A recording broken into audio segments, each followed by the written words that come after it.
Good morning, everyone. A very warm welcome and thank you for coming along. Today we publish the first in a series of papers building a new Scotland. These will make afresh the case for Scotland becoming an independent country. An independent country better able to chart our own course here at home, and as the outward-looking nation we have always been, play our part in building a stronger, safer, better world. Today, Scotland, like countries across the world, faces significant challenges. But we also have huge advantages and immense potential. The refreshed case for independence is about how we equip ourselves to navigate the challenges and fulfil that potential, now and in future. In their day-to-day lives, people across Scotland are, of course, suffering the impacts of the soaring cost of living, low growth and increasing inequality, constrained public finances, and the many, many implications of a Brexit that we did not vote for. These problems have all been made worse, or most obviously, in the case of Brexit, directly caused by the fact we are not independent. So at this critical juncture, we face a fundamental question. Do we stay tied to a UK economic model that consigns us to relatively poor economic and social outcomes which are likely to get worse, not better, outside the European Union?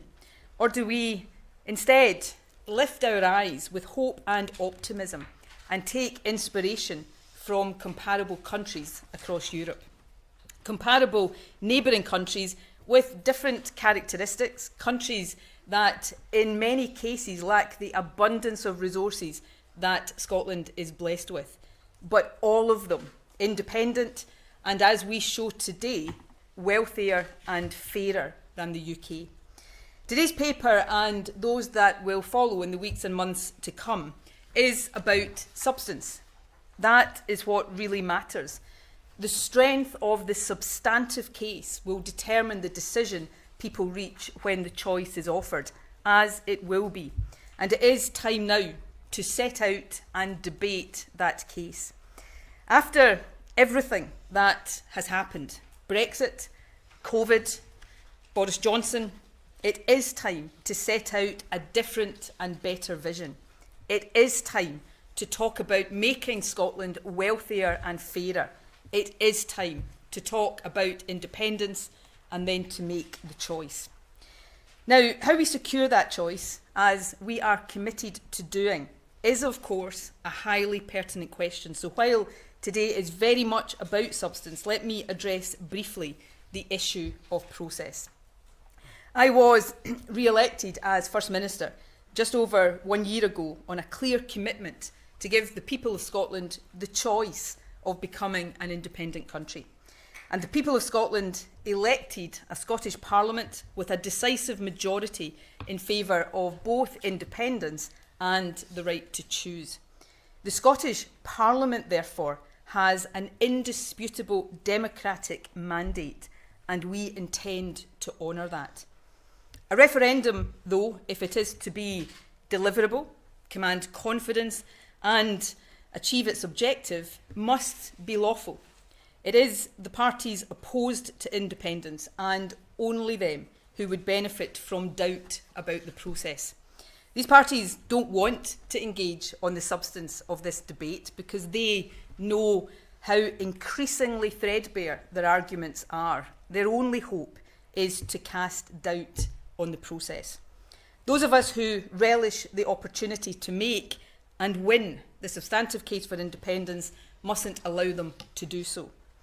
Of course, if this UK government had any respect at all for democracy, the issue of legality would be put beyond doubt, as in 2014 through a Section 30 order.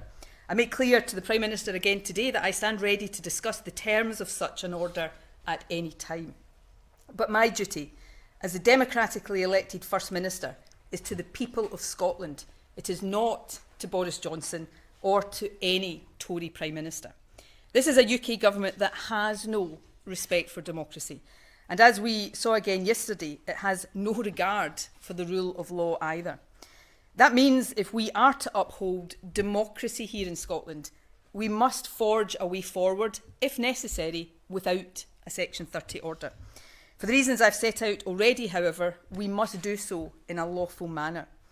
We know that in these circumstances, the competence of the Scottish Parliament to legislate is contested, and that, therefore, is the situation we must navigate to give people the choice of independence. Now, that work is well underway, and while I do not intend to go further into the detail today, I can say that I do plan to give a significant update to Parliament very soon indeed. The principles of democracy and the rule of law are fundamental.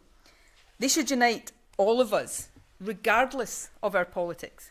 Indeed, democracy within the rule of law is how differences of political or constitutional opinion should always be resolved.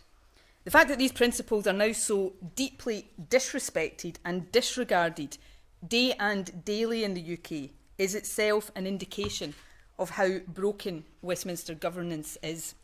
Indeed, that has become part of the argument for independence, and it is to that substantive case that I now return.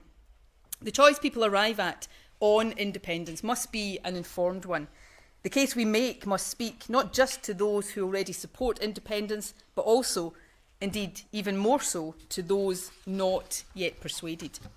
It is an obvious point, but one that I think always bears repetition. Scotland will only become independent when a majority of those who live here vote for it. It is in that spirit, therefore, that we publish this first in the Building a New Scotland series of papers. Today we set the scene. I can confirm, though, that papers to come later in the series, and which are already in preparation, will include the issues of currency, Scotland's fiscal position, and how with independence we can build a more sustainable economy and therefore stronger public finances, pensions and social security, EU membership and trade, defence and security. In these papers we will set out how Scotland can benefit from the opportunities, the massive opportunities that independence will present. We will also confront openly the challenges. We will not shy away from tough questions.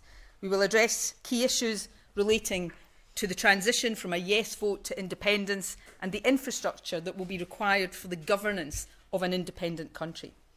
Of course, on that latter point, Scotland has already come a long way since 2014. A great deal of nation building has been done in the years since. For example, Scotland now has our own tax and social security agencies, an independent fiscal commission and a national investment bank. In other words, substantial parts of the infrastructure that an independent Scotland will need and which did not exist in 2014 are now in place. That means Scotland today is even more prepared for independence than we were in 2014. Of course, any case for change starts with an analysis of the status quo, and that is the purpose of the paper we are publishing today. It really isn't difficult to list the many ways in which Westminster governance is currently failing Scotland and holding us back. We have a Prime Minister with no democratic authority in Scotland and no moral authority anywhere in the UK. Brexit has ripped us out of the EU and the single market against our will, with massive damage to trade, living standards and public services. Thanks to Brexit, the cost of living crisis is worse here in the UK than in any other G7 country. Inflation in the UK is double that of France. UK growth is now projected by the OECD to be the second lowest in the G20 next year. Only sanctioned Russia will be worse. The end of freedom of movement has left our businesses and public services struggling for workers. It has also robbed young people of opportunity. And to compound all of that, we face the very real risk now of an EU trade war due to the UK government's threat to breach international law over the Northern Ireland Protocol. That this is the very same UK government that negotiated and signed the protocol, a protocol that is actually delivering significant economic benefits to Northern Ireland, only adds to the absurdity. In short, the case for Scotland charting our own course, a better course, is strong and compelling. But the evidence we set out today shows that this case does not just rest on recent or temporary developments. In today's paper, we look in detail at 10 comparator countries: Ireland, Switzerland, Norway, Denmark, the Netherlands, Iceland, Sweden, Austria, Belgium and Finland. The evidence is overwhelming that these countries, now and over time, perform better than the UK. Compared to these countries, many of them smaller or similarly sized to us, Scotland, under Westminster control, is being held back. With independence, we too would have the levers and the autonomy that these countries take for granted to help fulfil their potential. And let's look at the evidence presented today. Every single one of these comparator countries is wealthier than the UK, and that wealth gap has been maintained over the long term. All of these countries have greater income equality than the UK. Poverty rates are lower in every single one of them, with fewer children living in poverty. Most of them have a smaller gender pay gap.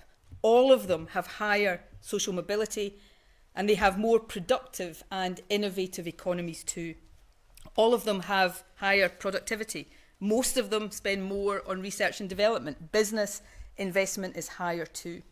The evidence set out in this paper is clear and it is unambiguous. All of these countries, all of them, are wealthier, fairer and more productive than the UK. And all of these countries, all of them, are independent. So as we look to the future, the great question before us is this: if all of these countries can and do use the powers of independence to create wealthier and fairer societies, why not Scotland? With our vast energy resources, why not Scotland? With our globally recognised record of innovation, invention and learning, why not Scotland? With our exceptional food and drink industry, extraordinary natural heritage and the strengths we have in advanced engineering and a range of cutting-edge industries of the future, why not Scotland? Above all, with the talent and the potential of all of the people who live here, why not Scotland? Now, independence does not guarantee success for any country, and we should never pretend that it does. But for Scotland, independence will put the levers that determine success into our own hands. It will mean we can work in partnership with our friends in the rest of the UK, but not be subject to decisions of Westminster governments we don't vote for and which are taking us in the wrong direction. It will give us the ability, just like these comparator countries, to fulfil the vast potential we have and build the wealthier, fairer, happier country we know is possible. That, then, is the prize: building a better nation, now and for the future. That, indeed, is the whole purpose of independence. Grasping that prize will not be without challenge. Nothing worth doing ever is.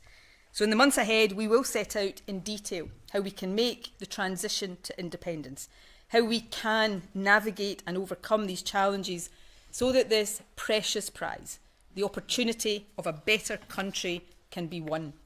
Scotland, now and for the generations that come after us, deserves the very best, and independence is how we can secure that. So thank you very much for listening. I will now hand over to Patrick to say a few words before both of us take your questions. Patrick. Thank you, First Minister. And last year, of course, we were elected on manifesto commitments to deliver an independence referendum within this parliamentary term. We promised to lay the groundwork for an independent nation that's progressive, compassionate, and built on the principles of democracy, equality, and respect for the planet.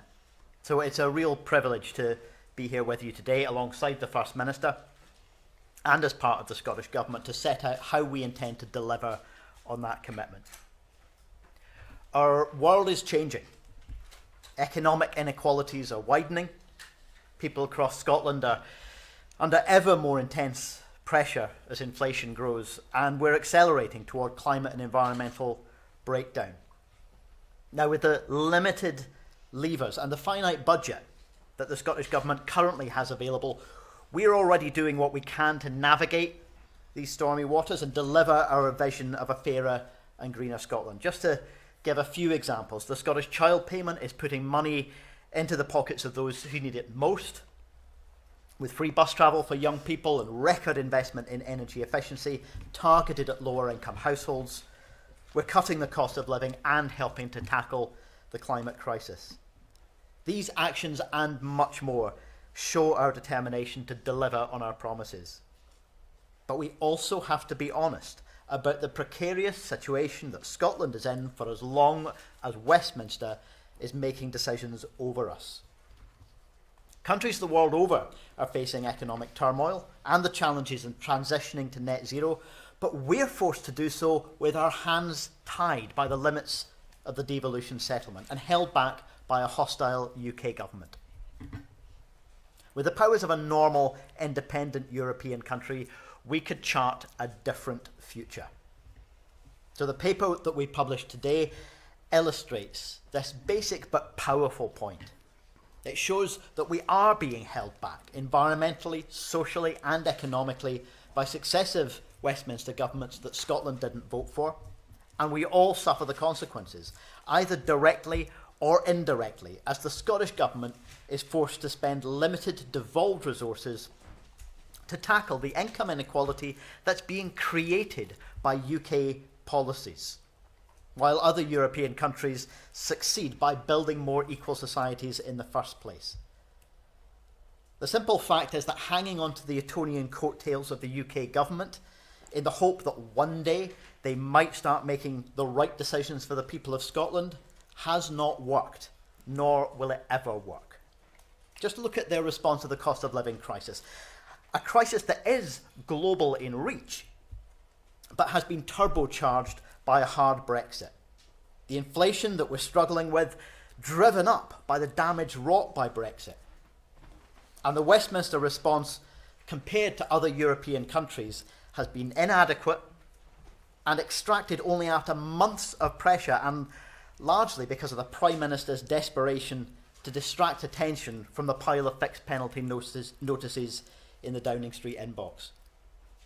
Independence would mean that the decisions that affect Scotland would be made here in Scotland. It means a Scottish Government and Parliament chosen by the people of Scotland for the people of Scotland being fully empowered to rise to the challenges that we now face, just like any other normal European country. And like the comparable countries that we've set out in this first paper, with the powers of independence, we can build a prosperous, equal and greener Scotland. We can create a fairer society where people are not forced into poverty.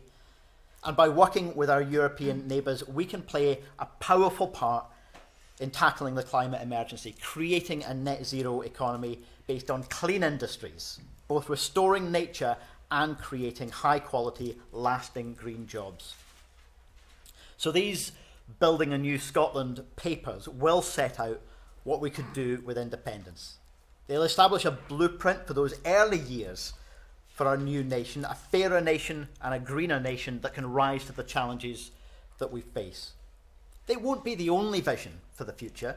We want everyone to have a say in what an independent Scotland looks like. That's the very definition of independence after all, empowering the people of Scotland to choose our own future. So whether you voted yes or no in 2014, or if you're one of the 500,000 young people who didn't get the vote last time but are now of voting age, or indeed if you're one of the many people who've since moved to Scotland and made this country your home, I hope that you'll join us over the coming months and play your part in making this an optimistic, constructive and inspiring debate about our potential, our future and the country we want to be. Thanks very much, Patrick. I'm going to move to questions now. I should say at the outset, time is not completely unlimited, but I do intend to get through as many questions as possible today. I can't promise we will get to absolutely everybody, but I will get round the room as effectively as I can. I'll start with Glenn Campbell. First Minister, you stood in this room 6 years ago on the morning after the Brexit vote and said an independence referendum was highly likely. Is that any more believable today than it was then? And to Patrick Harvey, do you now share the First Minister's vision to use independence to try and grow the economy, or are you and your Green colleagues still against economic growth? I'll briefly take that. First of all, the last 6 years have been probably the most tumultuous the country, as Scotland, the UK, the world has lived through, not least a global pandemic that has now persisted for more than 2 years, although thankfully I hope we are now on the other side of the acute phase of that. So circumstances over the past 6 years have changed and have been difficult. I firmly believe we will have an independence referendum. I believe people will have that choice. I am setting out today the first in what will be a very substantial argument for independence and very substantial exposition of how we make the journey from a majority of people opting for that and becoming independent. I have indicated the issues that we are navigating, and I'm being candid about the issues we are navigating in order to secure that process when we are up against a UK government that has no respect whatsoever for democracy. But I am intent on navigating a way through that, and as I said, I will set out more on that in the very near future. I'll hand over to Patrick now. All I would say in the generality here is, and I hope I'm not saying anything too controversial right now, an independent Scotland will not be a one-party state, whether I like it or not, and I should say I do like the fact that it will not be a one-party state. An independent Scotland will be a democracy, and people will put forward different policies, different views, different approaches to the governance of Scotland in elections in an independent country. That is the essence of democracy. So the fact Patrick and I, while we agree on many things and have a partnership agreement right now underpinning the Scottish Government, the fact that we disagree on some things actually makes the case for vibrant democracy in Scotland. It does not in any way detract from that case. Patrick. Yeah, I think one of the ways in which Scotland is already like normal European countries is that you have political parties willing to sit down, acknowledge their differences, talk about how to resolve those differences, and work together on the common ground. The issue of economic growth is excluded from the cooperation agreement that we have between the Greens and the Scottish Government. That's because Greens around the world challenge the idea that everlasting economic growth is sustainable or that it measures people's well-being. But Scotland's already taking really significant steps toward creating and defining what a well-being economy looks like. And I've got no doubt that that will continue. I think the point about this paper is, though, the evidence in here shows that whichever part of the political spectrum you're on, whatever your economic priorities, the status quo isn't working. It isn't working in terms of productivity or GDP. It isn't working in terms of social equity and fairness. And it's not working environmentally either. Okay, Colin Mackay. You said that you've contacted the Prime Minister today. Is that in writing? No, I said I was making it clear to the Prime Minister today. I don't know whether he'll be watching or not, but if he is, I make it clear again, Prime Minister, I stand ready to negotiate a Section 30 order if you decide that you now are a Democrat. I have to say the evidence of that up to date is not promising, but I'll set out what we do in those circumstances if he continues to deny democracy very soon. So you haven't yet asked for the Section 30 order officially, but two Prime Ministers now, Boris Johnson, Theresa May before him, have rejected that. What's going to change there? Well, I've set out today what's going to change is I will set out a lawful way forward without a Section 30 if that is what is required. The other thing that I think is pertinent here is that we have a UK government, and certainly on this issue this applied to Theresa May, but on this and many other issues this certainly applies to Boris Johnson, a UK government that does not respect democracy and does not respect the rule of law. We saw that very powerfully as recently as yesterday. And ultimately, while I think it would be better for the people of Scotland and the people of the UK if we had two governments able to sit down on that democratic basis and agree that we disagree on the substance of independence, but agree the process by which the people of Scotland would decide, that would be far better. But I do believe that the problem of having a democracy denying UK government and Prime Minister ultimately is their problem much more than it is mine, because it actually becomes one of the powerful arguments for Scotland becoming an independent country where democracy and the rule of law are against the fundamental principles that underpin everything that we do. James Cook. Thank you. First Minister, none of the comparator countries you refer to in this document have been embedded in a 300-year-old trading and political union with their closest neighbour. If leaving the EU has been as disastrous for Scotland and its economy as you describe, why wouldn't leaving this far more deeply embedded union be much worse, particularly in the first years or decades of an independent Scotland? I think I would answer that in two ways, James.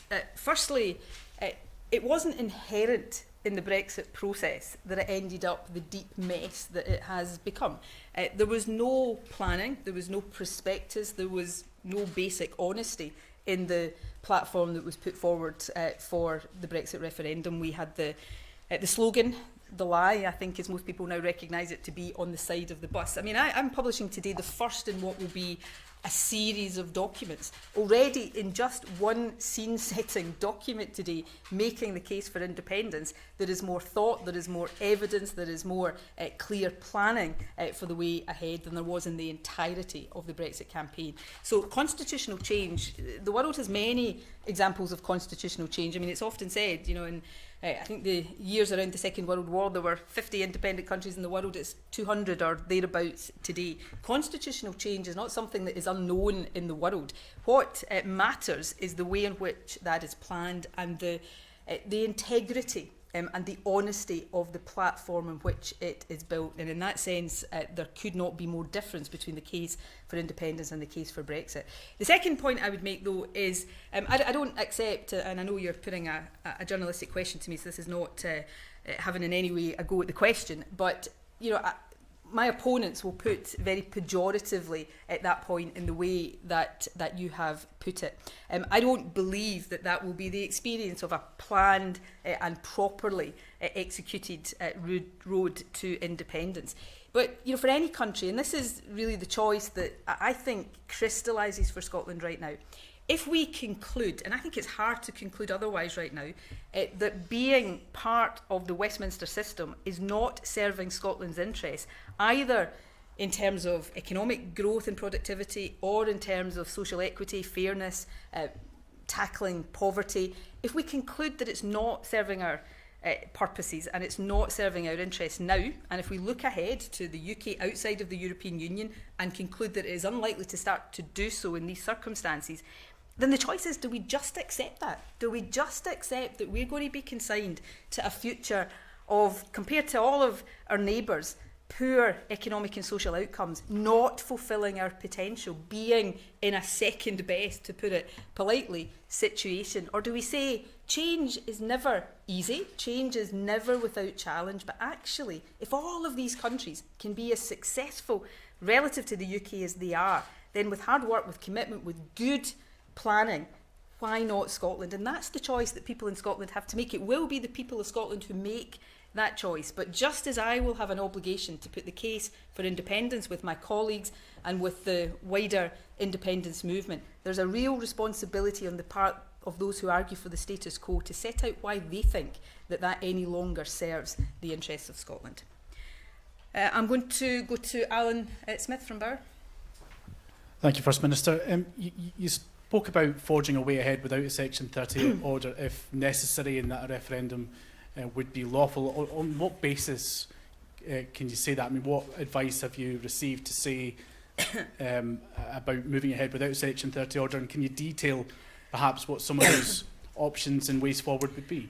I'm not going to do that today, Alan, and I'm not going to do that because the work is underway. You also know the constraints I'm under when it comes to talking about legal advice in particular, and I'm sure you weren't inviting me to breach the ministerial code, but in case you were, I'm going to resist that invitation. And I'll say this very, very clearly. I understand, I'm sure there will be questions as we go through this press conference about the process. I understand how important those questions are, and I understand how important it is to answer those questions, but I also understand and take very seriously the responsibility to do that properly. The situation we're in right now is not one of my choosing. I think it would be better for everybody on both sides of the independence debate to have a Scottish Government and a UK Government, as was the case in 2014, that respected the democratic process and recognised that we differ on the substance, but we have an obligation to enable the people to make the choice. That's not the position we are in. We, as I've said previously already this morning, we are dealing with a Prime Minister that doesn't respect democracy, the law, or any of the norms that underpin democracies used to underpin democracies in the UK and still do in most other countries. So I have to deal with that reality. Does that pose challenges? Does that, and I've set those out, the ability of the Scottish Parliament to legislate without a Section 30 order is contested. I believe we can navigate a path forward, but I'm going to do that responsibly and I'm going to do that properly, and then I'm going to set that out to Parliament in the way that people would expect me to. I'm going to go now to Peter McMahon. Thank you, First Minister. First Minister, you're confident you can have a legal referendum. You're very confident that you can win that referendum, and you want Scotland to become a member again of the European Union. That inevitably will mean, won't it, that there will be a hard border across this island in the south of Scotland, between the south of Scotland and the north of England. There just has to be, because that will be the EU border, and won't that have very significant and potentially damaging implications for the south of Scotland? I indicated in my opening remarks that one of the papers we will publish in this series will be on European Union membership. We will also, maybe the same paper, maybe two separate ones, on trade, and as part of that, of course, we will confront the implications of Brexit, which of course is not something the Scottish Government has chosen, but does, you're right to say, present different challenges around these issues. And of course, we're in I shouldn't say we here, because it is the UK Government, is in a deep mess over the Northern Ireland Protocol, with lots of very damaging implications, because it has never levelled with people in Northern Ireland or indeed the rest of the UK about the implications. Now, I think it's important to say, and I'm sure I've said this to you before, that we're not dealing here with issues about the movement of people, the common travel area. I don't think there is anybody, certainly nobody with any credibility, who would argue that Scotland would not remain within the common travel area. But the issues in terms of regulatory and customs issues around goods, we've got to work out how that operates in a way that would fulfil the requirements that would be on us in terms of European Union membership. And remember the big advantages and benefits of European Union single market membership, a marketplace 7-8 times the size of the UK, enormous potential to grow our trade and to grow our exports. We need to set out how we would deal with that in a way that isn't damaging to the south of Scotland and isn't damaging to businesses. I believe, again, and I will no doubt make this point on many occasions, not just today but throughout this debate, much of the mess the UK Government is in is because of a lack of being honest with people and a lack of doing any planning for this. And because they're not prepared to be honest about the challenges that they need to overcome, in a sense they're not able to do that planning, because that then says what the problems are. That's the mistake we've got to ensure that we don't replicate. So I'm not going to shy away from any of these issues. I think the benefits of Scotland being independent far outweigh any of these challenges, but how we overcome the challenges is important, and we have a duty to set that out clearly, and the future work in this series will do that. Kieran Jenkins. You say you want to be honest about these challenges, you want to be frank with people, you want to be in the EU. Do you therefore agree with just about every reputable expert who say that there will be checks on goods going from England and Wales to Scotland, and there will be a trade border between England and Scotland? Will there be a border, First Minister? I would encourage you to listen back to the answer I've just given to Peter.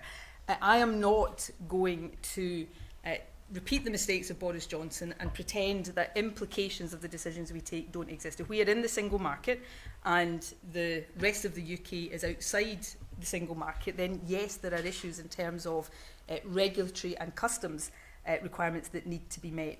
what I'm saying is not that these challenges don't exist, but these challenges can be managed in a way that doesn't present disadvantages to our businesses. And of course, what the benefits of that situation are is the ability to trade freely within a market that is 7-8 times bigger than the UK. But in the spirit of that honesty, you would presumably say that Brexiteers try to wish away this problem. Will you be frank with the Scottish people and say there will be a trade border? I think I've said very clearly there will be customs and regulatory issues on trade if we are in the single market. I think the benefits of being in the single market outweigh the challenges there.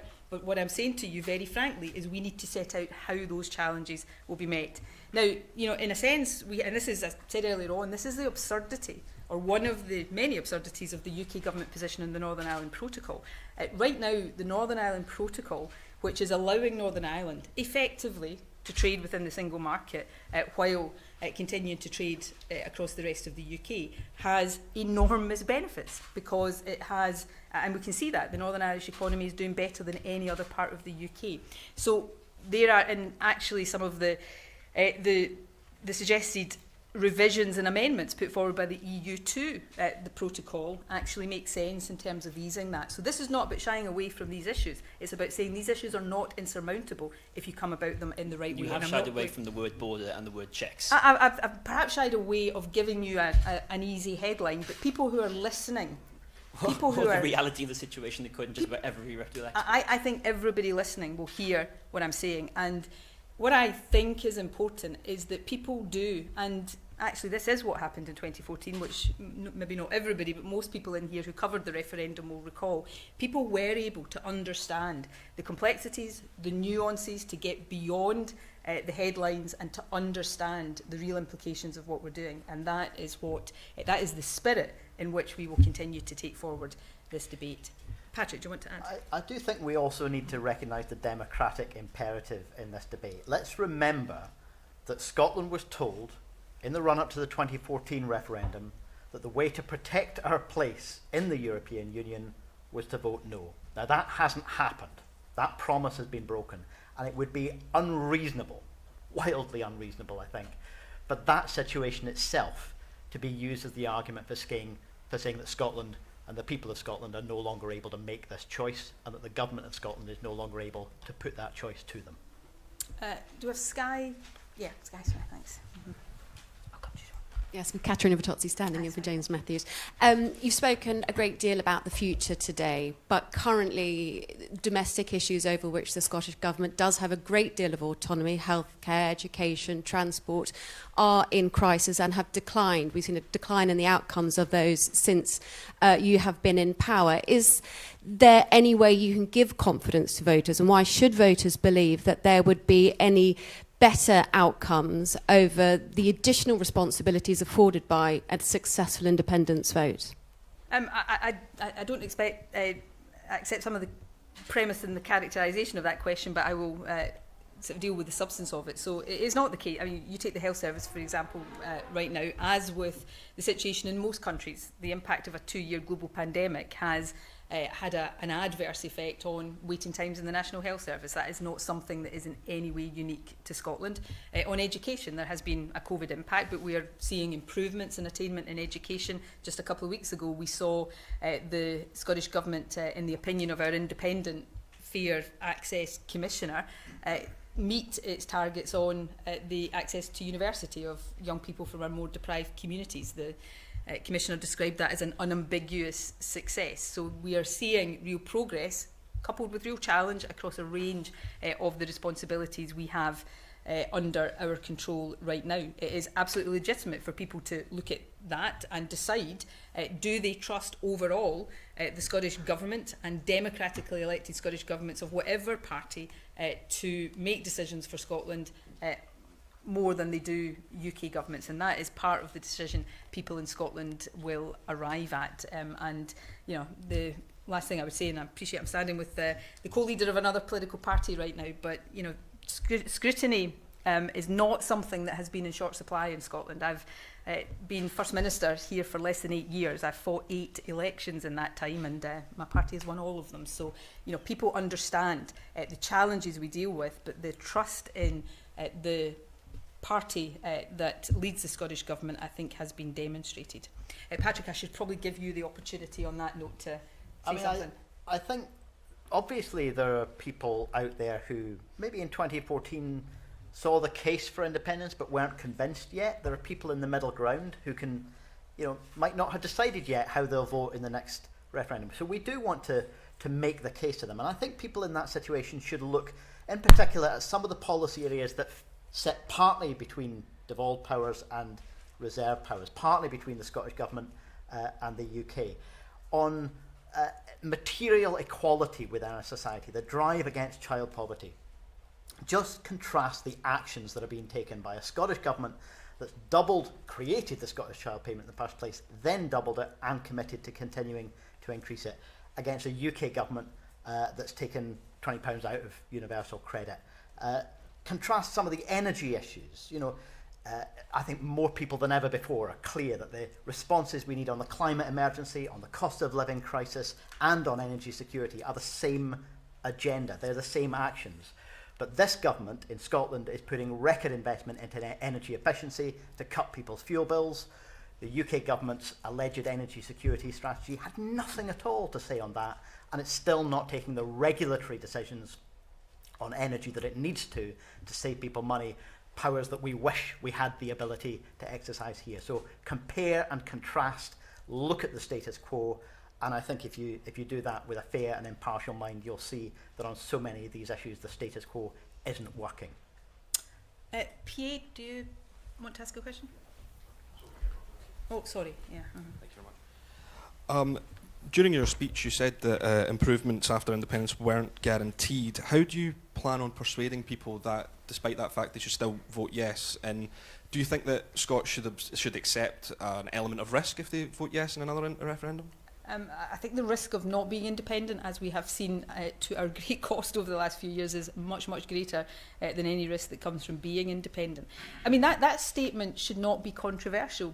The very fact of just being independent for any country in the world doesn't magically guarantee success. What it does do is put the levers that determine success into your own hands. And all of us, I think, would accept in our personal lives, we prefer to be in charge of the decisions that determine the paths we take and how successful we are than allow these decisions to be taken by somebody else. And I think people understand that it's not possible to see into the future, 5, 10, 20 years from now for any country. Any country will face challenges and setbacks.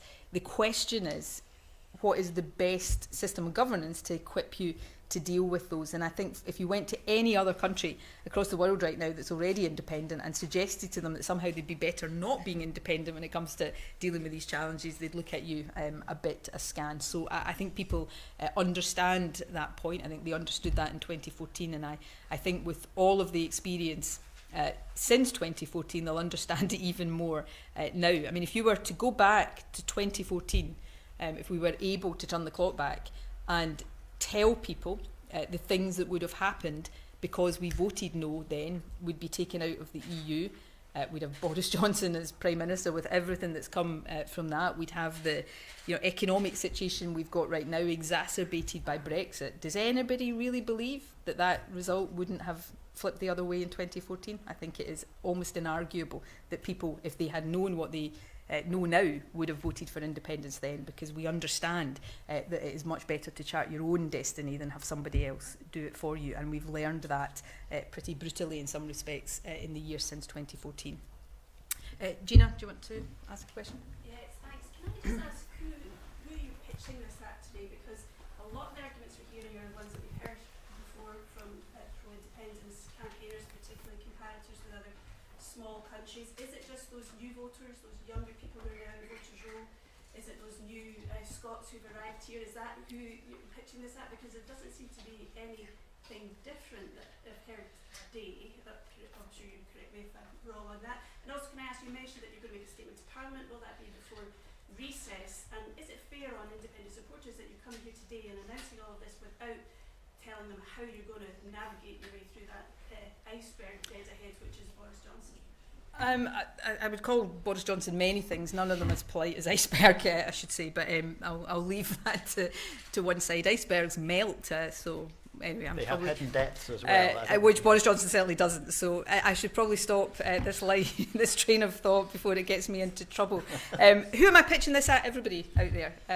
Scotland will only become independent when a majority vote for it, and therefore, whether people voted yes in 2014, voted no in 2014, or as Patrick rightly said, whether you're one of the adults out there who didn't have a vote in 2014 because you were too young, this is pitched at you. It's making the case that independence doesn't guarantee success, but what is it about all these other countries that are on all of these indicators? And the ones I mentioned in my remarks are only some of the indicators that are set out in here. What is it that makes them so much more successful, and ask people to consider that as the scene setter to the debate that will follow. And lots of things are different because we're many years on from 2014. The world has changed, so the data in here is much more, it's up to date, so obviously it didn't exist in this format in 2014, and we've seen the changes in the UK that is contributing to this relatively poor performance. I think there is plenty in here for people to think about and to give people food for thought. In terms of your question about fairness, what would be unfair to independent supporters, in fact unfair to the country, would be for me to stand here and pretend that there's not challenges to navigate through. I want to have and I intend to give people the choice that mandate was given to, not to me as an individual, but to the Scottish Parliament for last year, and tend to honour that. That is what democracy demands. But there are legal challenges to work through if we are to have what I think is essential to deliver independence, a lawful process. And I would be less fair to people if I didn't say that I'm taking all of that seriously and behaving responsibly, and that I will set out that path very soon. Your question, I think, before the summer recess, I said very soon. I'm not sure I would describe September as very soon, so you can draw your own conclusions from that. Right, this is where my eyesight becomes a bit more of a challenge. I'll take Kieran and then Sev, and then I'll come to finish time, isn't it? Finish time, sorry. Well, okay, sorry, I'll go to Kieran first. Thank you very much. Both of you talked about character and behaviour in office. First Minister, one of your MPs, Patrick Grady, was today found guilty of sexual misconduct when he was Chief Whip of the SNP at Westminster. Is that the sort of behaviour you expect from an elected representative making the case for independence? And why is he still an SNP MP? Thanks for the question, Kieran. I was aware that the outcome of that investigation was likely to be published this morning. As you will appreciate, I think it has been published while I've been standing here. I've not yet had the opportunity to read the report, the findings, or any other aspect of it. I will clearly do that, and I will issue a response when I've had the opportunity to do it, but it would not be either fair or helpful for me to do it without having seen the outcome. What I would say is, and I've said this before, the highest standards, if we expect the highest standards from others, then we have a duty to ensure that the highest standards are abided by within our own ranks as well. Was it appropriate for him to have kept the whip all this time? Look, I haven't seen the reports. I've not seen the conclusions of the Commissioner. I've not seen what exactly has been upheld and what the circumstances of that is. He was found guilty of sexual misconduct. Indeed, and I'm not questioning that if that is what you're telling me, but I've not seen the report. But I need to obviously read the whole thing before I comment in substance. I think that is not an unreasonable position to take for something that has been published literally while I've been standing here at this podium. Who did I go to next, Seth? Yeah, First Minister, thank you. You've already mentioned the significant economic damage and impact of Brexit, the COVID crisis. We're now seeing surging inflation. We're looking forward now to a flatlining economy, almost certainly a recession this winter and possibly a resurgence of COVID. Your own Growth Commission suggested it could take 10 years before Scotland would start finding itself at a level where its economy was reaching the sorts of performance levels that these countries you've identified have. So how many years of pain do you think Scots would have to endure? Economic pain, tax rises, service cuts, and government spending cuts before Scotland reaches any of the GDP rates that you have flagged in this report?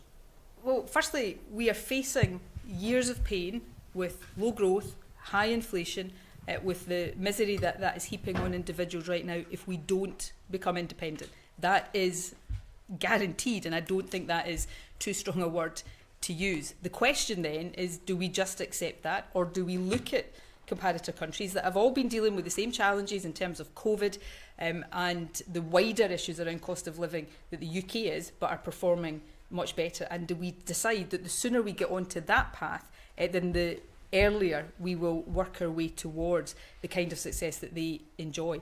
And that question then is determined by the decisions we take.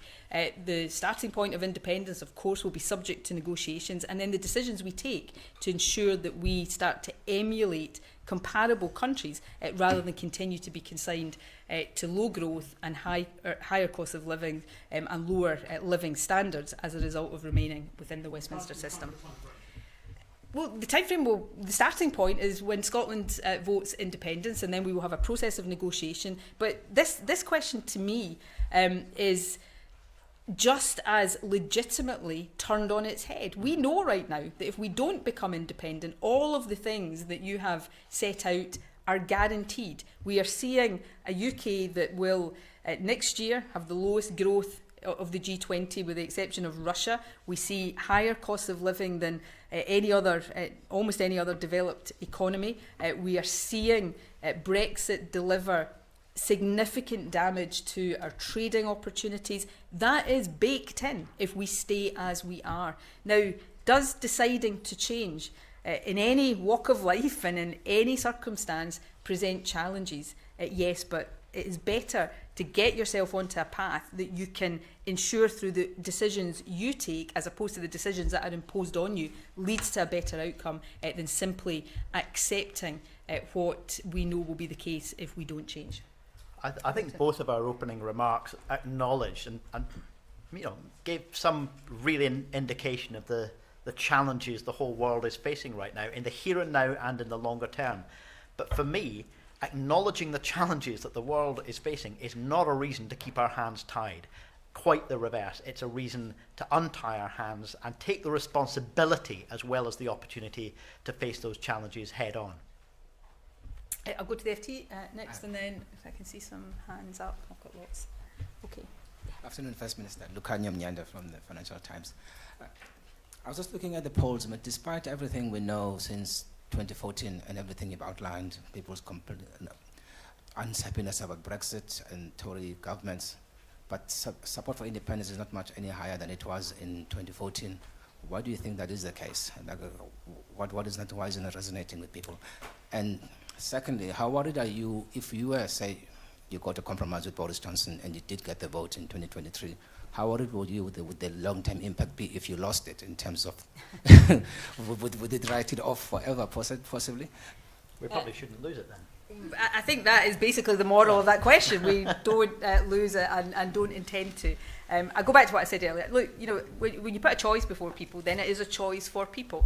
And, you will always have the uncertainties that come with that. I'm as certain as it is possible to be that the next time of asking, people in Scotland will not miss the opportunity to vote for independence, because for many reasons, but not least the fact that we remember what happened in the wake of 2014, because we didn't become independent, and many of the challenges that we're dealing with right now actually can take their or have their roots in that decision. On your first question about polls, again, perfectly legitimate to look at polls. I think almost every poll since 2014 has shown support for independence higher than it was in September 2014. There have been a number of polls that show majority support for independence, a number that show that is not the case, and I would characterise the polls overall as being broadly 50-50. Now, I've been in politics a long time. If you go back to my earlier days in politics and told me that 50-50 for independence, it was anything other than a very, very good starting point, I would have looked at you a bit oddly. So polls will come and go outside the heat of battle, to use that phrase. I think once the campaign is engaged, and today is the starting point of that, as people's minds start to focus, then I think we will see support for independence rise, but the only, I'll use here the ultimate in politician cliche, the only poll that matters is the one on polling day. Right, I'm going to try and quickly, Rachel, and then I'll come over to this group here. Thank you, First Minister. You say you want a referendum by the end of next year, but realistically, is the next staging point for a vote not the next general election, when you have the possibility of a hung parliament and possibly doing a deal with Labour, for example, if there is a hung parliament? And also, we have these huge NHS waiting lists, ferries running hugely over budget and late, limited progress on closing the attainment gap. Is this not just a huge distraction from the issues facing Scotland at the moment? On your first question, I'm going to do what I think is important in work to the mandate that my government, the Scottish Parliament, won, which is to offer people the choice in this Parliament in the timeframe we set out in a referendum, and that's what I'm focused on seeking to do. No, it's not a distraction. Those who want to say it is a distraction will always take something to argue that case, and usually in terms of politicians and opponents of independence, they say it as a distraction because they don't want to engage on the substance of the case, because the substance of the case against independence becomes, I think, more and more threadbare by the day. What we are setting out here is an alternative to the certainty of all of the things I've just been talking about in response to Sev. If we don't become independent. Now, these are the choices people make. The government's day-to-day priorities continue. These are priorities I take seriously each and every single day, but giving Scotland the alternative to continued decline, a declining UK, I think is really important, and I think this is the right time and the vital time to do it. Right, so what choice I have? Chris? Thank you. First Minister, are you concerned that if for any reason there is a delay in delivering an IndyRef 2 next year, the independent supporters are simply going to run out of patience? No, but that's mainly predicated on the fact that I intend that there will be. So that's what I'm focused on achieving. Yes. Yes, sorry. Because I'm at the front, I'm not usually. Yeah, so just you'd said on the kind of different issues that the paper's coming up will look at. So I just kind of I'd had a quick look at what you'd said, but there was no mention of energy. I guess this is kind of for both of you. So I want to know if, the campaign that's coming up, will there be a move away from oil compared to 2014, where that was a really big part of the campaign? And I also noticed that there was a mention of the gender pay gap in this paper from the very kind of quick read of it I've had. So will there be in the future papers as well things towards women and minorities and things about how that can independence can benefit them? So yeah, I mean, I should say, I think, apologies if I didn't use the word include when I listed that. It wasn't meant to be exhaustive. There will be other papers over and above the ones I've mentioned today. The issues that you've talked about certainly will be covered in the Canvas Energy. I mean, we're in a transition away from fossil fuels already. The imperative is to do that as quickly and as justly as possible. And you know how important I consider issues of gender equality are. So these will be issues that we cover. What I chose to mention today are, I think, the key ones that people always, say, are you going to cover this when we're talking about the independence debate? Do you want to say that? Yeah, and just to reinforce that it's not only the government and not only our political parties that are part of this this debate. We want everybody in Scotland to contribute ideas as well and to be part of shaping Scotland's future. I think it would be appalling if this debate was monopolised only by the views of those in government today. This has to be a live and inspiring and engaging debate that brings in all of those visions and challenges as well from right across Scotland. And I think there are a great many organisations in civic society as well as at a community group level that will bring real creativity to bear. And now to tell me how he's been persuaded of the case for independence I've made today, I'll go to Simon Johnson at the Telegraph. Thank you, First Minister. It is quite difficult to see Boris Johnson changing his mind on this, given everything else that's going on in the world. And the Supreme Court judgment last October didn't really give you any encouragement that your own referendum bill would be ruled legal, given that two bills there were described as being ultra vires. Are you just disappearing down a constitutional sort of rabbit hole here, a cul-de-sac? Because it's very difficult to see out with those two options how you could possibly hold a legal referendum. And linked to that, you've recognised that any referendum result would have to be recognised internationally. But the first stage of that is it would have to be recognised by the UK government. So it's very difficult to sort of set up a process that they don't agree with and then get them to agree the result. To Patrick, I remember the papers that were produced by the Scottish Government before the last referendum, and they were setting out the Scottish Government's position on things like the Queen being head of state, being in NATO. Will these papers set out your position as well as the SNP's position on issues such as this? Thank you. I'll pass to Patrick in a second. I should say, first of all, Boris Johnson is not refusing to give a Section 30 order because of other things that are happening in the world. He's refusing because he is somebody who has no respect whatsoever for democracy. Let's not mess about and beat about the bush on these things.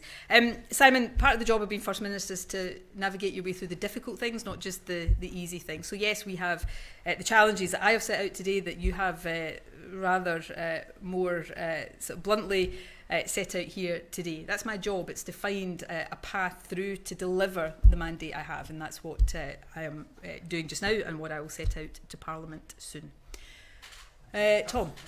Oh, sorry, Patrick, sorry. Obviously, the papers that the Scottish Government produces will touch on issues where we already agree on what the first steps for an independent Scotland will be, and it may touch on issues where we need to acknowledge that there's a range of views out there, not just between and within our own political parties, but in wider society as well. The fundamental point, though, that brings this together is that these are questions the people of Scotland should be able to decide for themselves democratically, and right now they can't.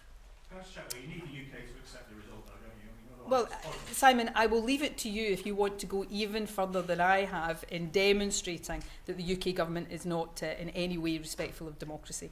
But if you're really premising a question on the basis that not only will they not agree the transfer around Section 30, but they wouldn't agree a democratic vote of the people of Scotland, then, well, look, I will set out the way forward in the sort of way that I've set out today, and I'll perhaps leave the Telegraph to be one of the last remaining defenders of the indefensible when it comes to Boris Johnson.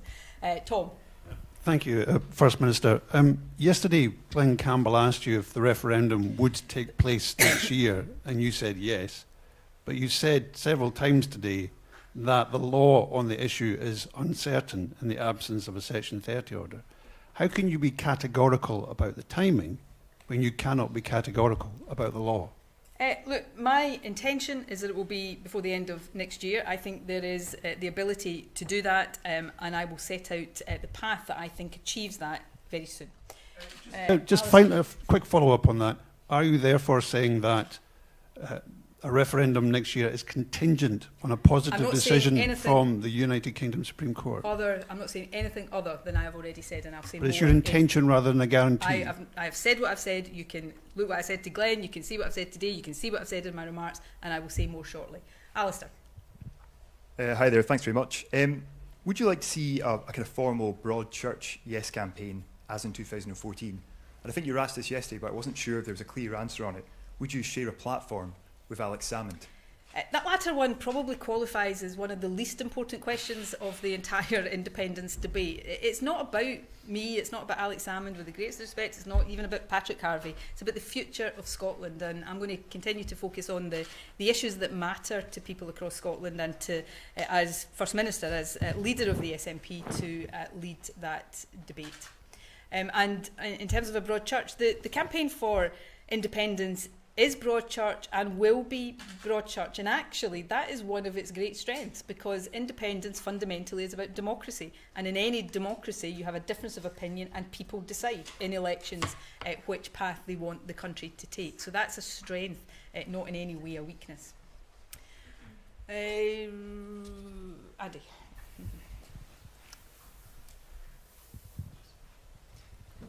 Hi, oil and gas and energy has been touched on a little bit there. I can't help notice, but a lot of the comparator countries, Norway features very highly, and we've already acknowledged that there's going to be a long run-up to meeting these comparator countries. Is it not tempting then to try and squeeze a little bit more out of the oil and gas before you rush into fulfilling the sort of net zero ambitions? I mean, you've disagreed on this in the past. Do you disagree still about the best way to use the oil and gas industry as a way of funding, as it did in 2014, it was baked in, as a way of funding this new prospectus? Look, our position, joint position, is set out in the Butte House Agreement, and we agree very strongly that the climate crisis is real and pressing and urgent, and not just in Scotland but across the world. We have to accelerate the move away from fossil fuels. Happily for Scotland, and not every country can say this, there are massive economic advantages in that transition. We see that just in the ScotWind auction, for example. So we are in perhaps a more fortunate position than many countries are in making that transition, but it's got to be a fair one. Nobody is arguing that you switch off oil and gas overnight or anything like that, but making that transition and planning for that transition in a fair and just way, I think, is an essential part of what Scotland has to do, whether or not we become independent, although we take more powers with independence over some of these issues than we have right now. Yeah, I mean, I think very clearly the position of the Scottish Government has changed significantly from 2014. I think some of that had already begun to happen before the Butte House Agreement, which brought the Greens into government. Some of it has happened subsequently. But the reality of how fast a transition we need to make, I think, is now well understood. You know, if the world had begun the kind of transition that needs to happen 20 or 30 years ago, it could have been done slowly and easily. The only reason that we're in a climate emergency is that early action didn't happen all of those decades ago, when the scientific community around the world was first ringing the alarm bells. But we can make that change in a fair as well as a fast way. And I think the fact that the comparator countries in this document include fossil fuel producers, as well as countries that are not fossil fuel producers and are more dependent on an existing energy system. They include countries that have different types of economic model, from broadly social democratic, left of centre societies, as well as others that have an economic model that I personally wouldn't support and would criticise. This is a broad range of comparator countries. Not only, there's not one kind of parallel Scotland in this report. There's a broad range of countries with different economic challenges, opportunities, contexts, and economic policies. And I think the fact that the comparison is so clear across the broad range of those countries really reinforces the point that we're making. It is a fact that we're going to be seeing rising oil and gas revenues because energy prices are as they are, now and in the future. The question should be, and this would be a question if these were coming to an independent Scotland, is how we use them to support and accelerate the climate transition and ensure benefits for future generations. Right, we are running very short of time now. I've gone over the time allotted, but I'm looking to see if there are... okay, can I... Right, very quick questions. I'll take this one here, and Tom. Who we go to? Sorry, yes. Hi. I just wanted to ask if you can outline for us the timeline of the publication of the subsequent papers that you have. I also wanted to ask about voter fatigue. As you've pointed out, Scots are never finished voting. So how are you going to try and ensure that high level of engagement within this debate? Politician fatigue might be more of a real issue than voter fatigue. Look, I think 2014 tells us when this issue comes to be decided on, you will have massive, I think, interest, enthusiasm and voter turnout. I'll be candid with you, we haven't determined or decided yet the precise order and sequencing and dates for the subsequent papers, but they will come over the months and fairly steadily over the latter part of this year. And lastly, Tom. Thank you, First Minister. You've described today as a starting point for the independence campaign. The questioning today will give an indication that the whopping great elephant in the room is the legality of a future referendum. Can you explain, why you've decided to open this push for independence with this comparison document rather than setting out why you think how and why you think it's legal?